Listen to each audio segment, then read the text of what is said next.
Hello, fam. Good morning, good afternoon, good evening, depending on your time zone. I want to teach us what we can do if bleeding occurs. Yes, more especially at home. And I will also want you to please teach your kids. In your absence, there may be a razor cut or a knife cut. I want you to please teach them what to do before help arrives. Number one, in as much as there is a sight of blood, they should stay calm. Most people don't look at blood. Some don't even like seeing blood at all. I know that the sight of blood can have some negative impact on people, but please tell them to please stay calm. The affected person too should also stay calm. Calmness is involved in this because more of panicking can cause another thing for them. So, number two, apply pressure on the affected area. Apply pressure. They should get a clean clothes or a clean bandage and press the affected area. I mean, continuous firm pressure on the affected area.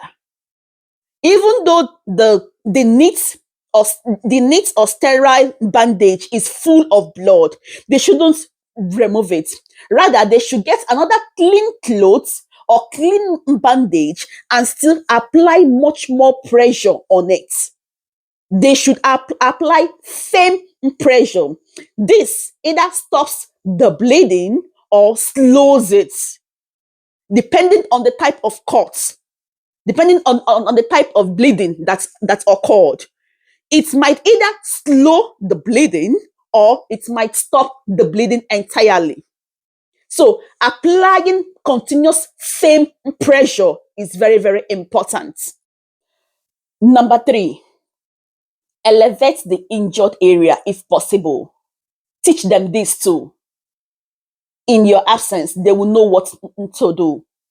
If the injury happened on the arm or on the leg, they should try as much as possible to elevate it at least above the heart level.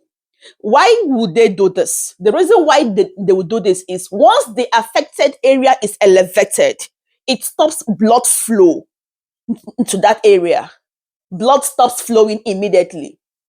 Number four, what again they should do is to tie a tourniquet.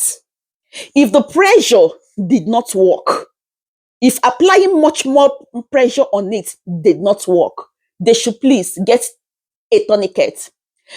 Tying of the tourniquet makes the affected area to stop bleeding. Yes, it makes it to stop bleeding, but don't tie it for too long. Yes, don't tie the tourniquet for too long. If you tie the tourniquet on that affected area, please keep a close eye, a close watch on the person.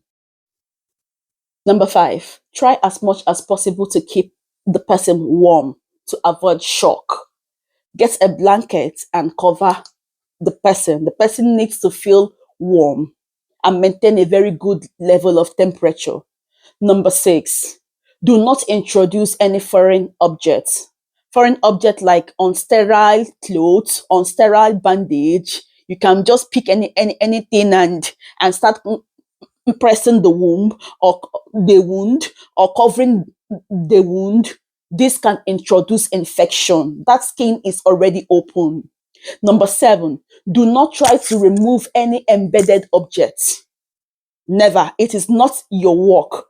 If something is stuck on the arm or on the leg where this injury occurred, it is not your work to remove any embedded object in the body.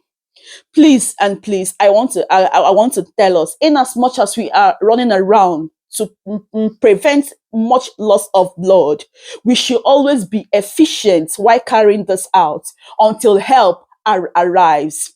You don't have all it takes at home to do this. In a case whereby the blood has already the injury cut the person's vein, you cannot do it on your own.